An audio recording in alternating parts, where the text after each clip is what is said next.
Okay, so in this video, I wanted to talk about the Sony ZV-E1.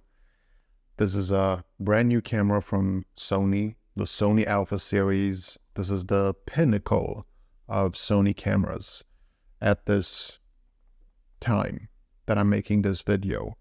And I've been playing around with it for these past couple of months. It's actually been about 2 months now. And I have some thoughts, and I wanted to share my favorite features of this camera.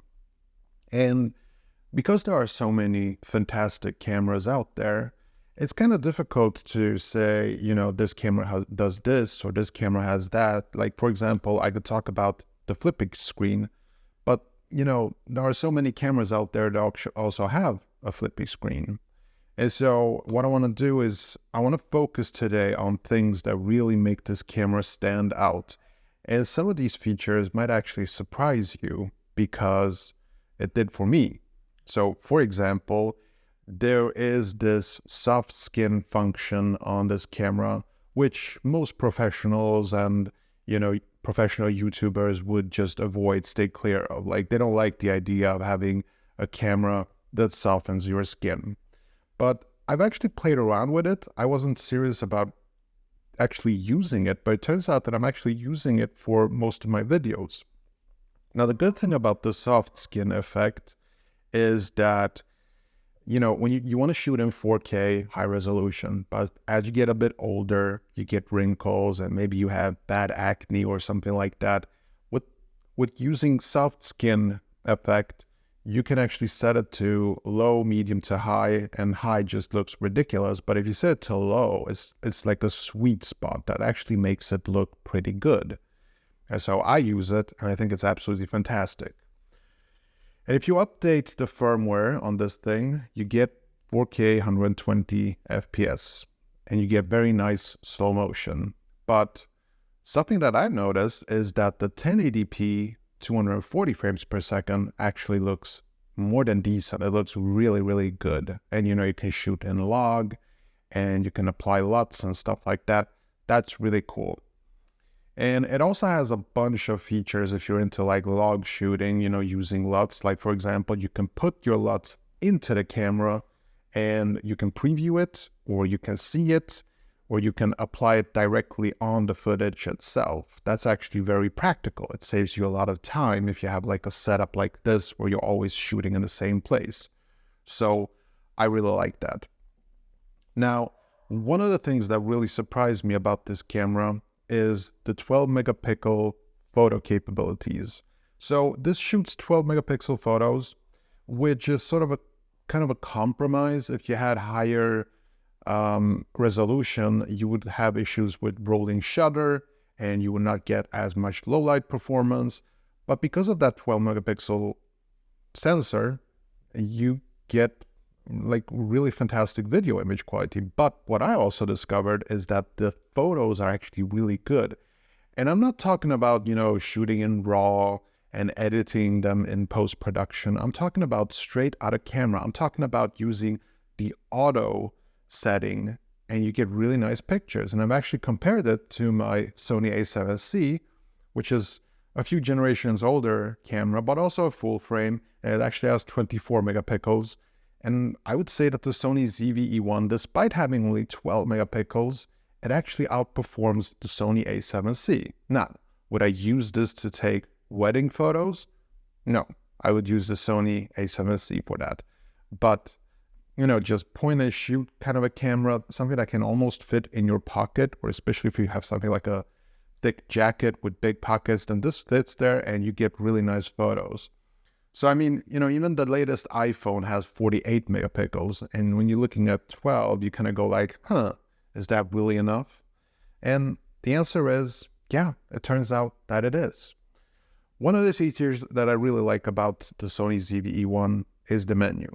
Such a huge step up from the Sony A7C, which is like, whoever designed the menu system on the Sony A7C should just be fired. I'm sorry. Sony should really let you go if you're watching this. But on the Sony ZV-E1, you get that really good menu and you have quick access to everything, and it's just great. I really like that you have this telerocker zoom thingy, so you can zoom into the image about 1.5x or 2x if you're shooting in 1080p. Actually very handy, and I haven't noticed that the image quality is worse, which is really cool when you put on something like a 24 to 240 millimeter lens and you use that 1.5 crop and it looks just amazing. Another feature that I really like about the Sony ZV-E1 is the dynamic active image stabilization, which is good enough to use for handheld vlogging. And I really appreciate that they put this in there. So for my money's worth, this camera is very future-proofed in the sense that I feel that I'll be using this camera for a really, really long time. Something that I actually couldn't say about the Sony A7C, because even if it shoots 4K and takes great pictures and does decent low light performance, the thing that I don't like about it is the grip and that you can't really do something like 4K 60. This camera not only does 4K 60, but it actually shoots 4K 120, so you get very nice slow motion.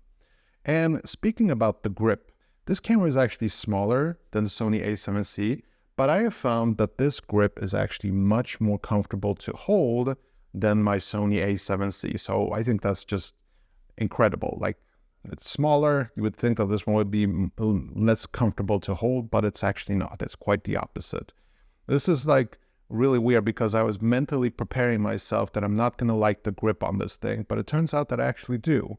Some people are complaining about these things, that it sort of cuts into the hand, but I've noticed that maybe it's the way I hold it, but for me, it's always like this. Like, it never actually, you know, goes into my hand, and so it just works fantastically well.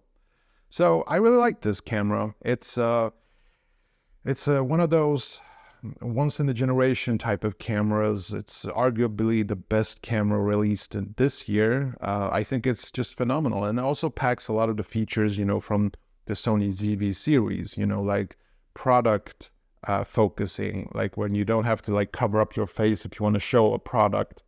Like you can actually, you know, hit the setting on this thing and it will just focus on what's closest to the sensor. So that's really nice. I like that. Speaking of this microphone grill, I wasn't actually speaking about it, but never mind. It's very good. I don't set it to auto. I set it to the front. Like, it's a very interesting microphone. It's like the first time I've actually seen advancements in a camera when it comes to the microphone. And it's got this thing where you can like tell it to direct backwards, forward, or auto. Like, it can recognize everything. I set it to front because I usually like to vlog, or, you know, I film something where I want the audio. Like, I don't really talk while I'm filming, so to speak. So for me, it's just using the front, and it actually sounds pretty good. Of course, it's not as good as using a lav microphone, you know, or wireless transmitter receiver type of deal. But yeah, I think it's really good. There are obviously some downsides to this camera. I could mention some of them. One, SD card slot. I wish this was 2, you know. I wish it had custom modes. It sort of has custom modes, but not really. It's kind of difficult to explain.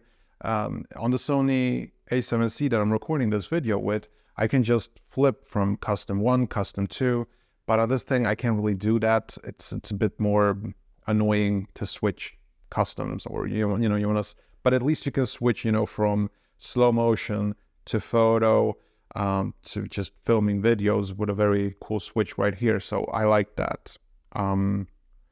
Plenty of buttons, but there could be more buttons, obviously. No EVF, which is, for some people, that's a deal breaker. For me, it's not. Yeah, battery life is very good. I'm not sure if it's as good as my Sony A7C, because the Sony A7C is just fantastic battery life, but I have zero complaints about this. Now, let's talk about the elephant in the room. Does the Sony ZV-E1 overheat? My experience is no. It did once, and what happened was I was actually just doing like a live stream session. I wasn't actually live, but I was connecting my camera to my Mac Mini and I was recording directly to the computer. And after 40 minutes of just recording in 1080p, after about 40 or 50 minutes, it shut down due to overheating, which was weird. I think that was more of a software glitch or something. It's just shouldn't react the way it did. So that was weird. It should not do that. But otherwise, when I'm shooting videos like this, it has not overheated even once. I not even had the warning that it's overheating. It only happened at one single time. Anyway, that's all I had for today. Hope you enjoyed this whole video, and hopefully I'll see you in the next one. Take care.